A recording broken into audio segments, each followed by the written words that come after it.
the late summer of 1834, a torch-wielding mob burned down a Boston convent for reasons that sound a lot like Pizzagate. Fueled by rumors of kidnappings, papal paranoia, and phony exposés, conspiracy theories about nuns and their convents spiraled out of control in 19th century America. Let's unravel what happened and how it set the stage for contemporary culture wars over saving the women and children.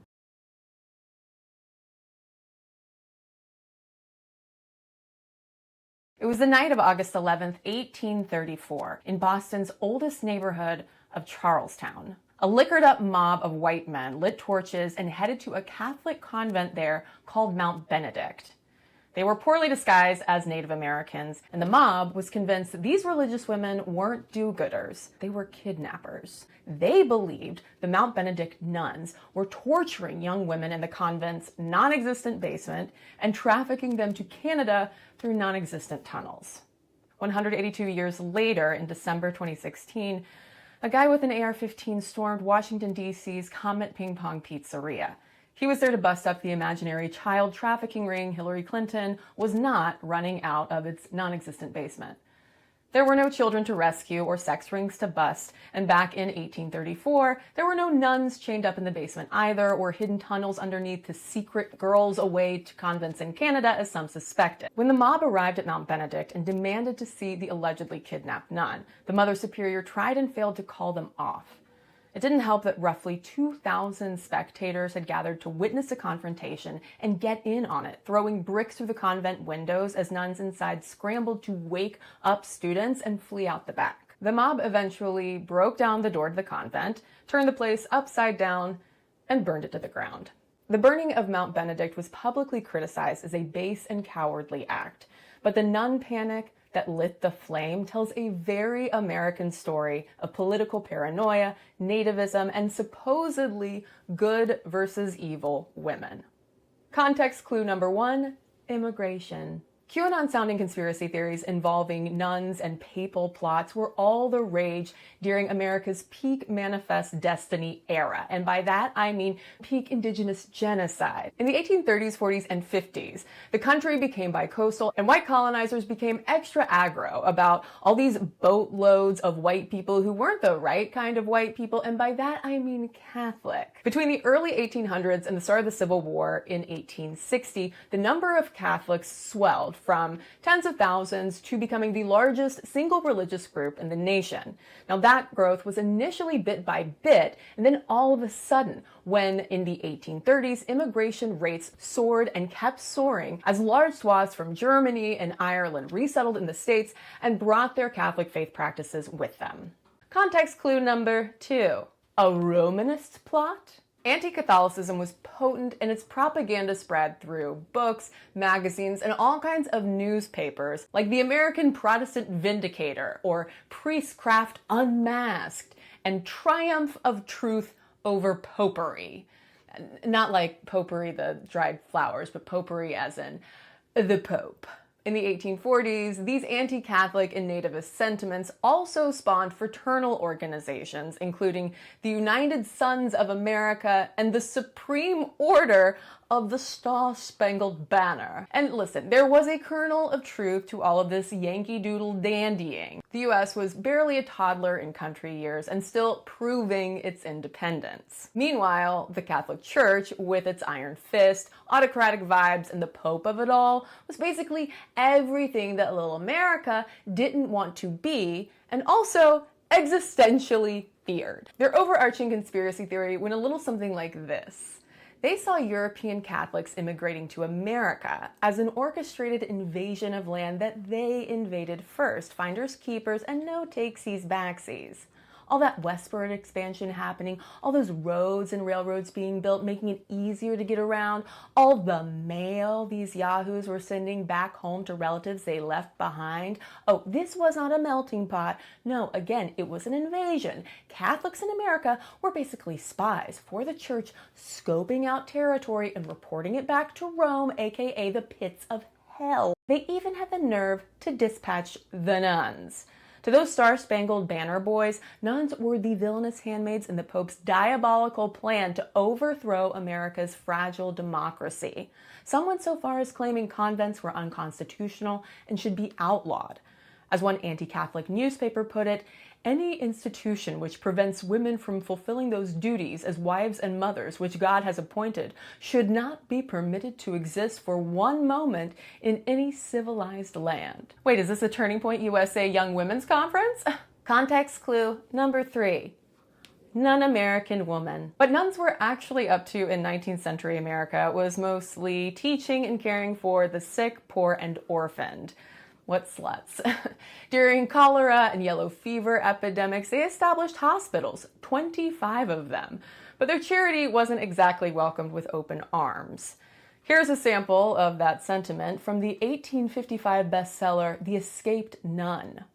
Few are the husbands who have not speedy cause to repent of marrying a young girl just out of the convent. Not because she's a young girl, but because of the convent, I guess. But why so rude? Historian Cassandra L. Iacovazzi has studied this wave of nun paranoia and how its nativist anxieties projected onto convents as not merely foreign but un-American. Iacovazzi wrote, representing religious, gender, and ethnic fears, the nun became one of the greatest targets of anti-Catholic hostility. Sisters arriving to the States were even advised to not wear their habits in public, just as a safety precaution from harassment or worse. But the irony was that nuns fulfilled the feminine ideals of the day, the triple non-threat of piety, purity, and submissiveness. But since nuns cultivated those ideals outside the bounds of marriage and motherhood, they were freaks for it. They were the perfect scapegoats since they weren't just practicing the wrong faith and coming from the wrong places. They were also the wrong kind of women. Whereas Catholicism was all about the Virgin Mary and celibate nuns, spiritually married to Christ, American Protestantism depended on married women having procreative sex in order to populate the nation and serve the essential role of lowercase r Republican motherhood. Being a good Christian wife and mother was hailed as white American women's patriotic duty. That was also the moral of wildly popular books back in the day known as Convent narratives, which circles us back to the Pizzagate of 1834. In the aftermath of that convent burning, many Protestants strongly criticized the violence as unchristian and defended the nuns. But that didn't put a damper on the public appetite for Catholic horror stories. Soon after the incident in 1834, a woman named Rebecca Reed published a scandalous bestseller with a scandalously long title, 6 Months in a Convent, or the narrative of Rebecca Therese Reed, who was under the influence of Roman Catholics, about 2 years and an inmate of the Ursuline Convent on Mount Benedict, Charleston, Massachusetts, nearly 6 months in the years 1831 to 2. Reed had been a novice, a baby nun who hadn't yet taken her vows, and alleged that she had escaped from the convent's evil clutches after she overheard plans to traffic her into Canada in order to silence her from spilling the convent's dirty secrets. But Rebecca Reed was swiftly overshadowed by another so-called escaped nun named Maria Monk. In 1836, a book published under her name blew 6 months in a convent out of the water, both in terms of its shock value and circulation. The Awful Disclosures of the Hotel Dieu Nunnery sold hundreds of thousands of copies and was the second highest-selling book in all of 19th century America. It was topped only by Uncle Tom's Cabin. Side note, written by abolitionist Harriet Beecher Stowe, whose father, incidentally, was one of the leading anti-Catholic, anti-convent figures of his day. The Awful Disclosures read like an A24 horror screenplay of what life was really like behind convent walls, namely mass baby graves, glass-eating penance, and subterranean tortures. Inside convent walls, the book claimed nuns and priests were bound together in, quote, criminal intercourse. Monk's twisted expose was such an instant bestseller, the press had no choice but to investigate.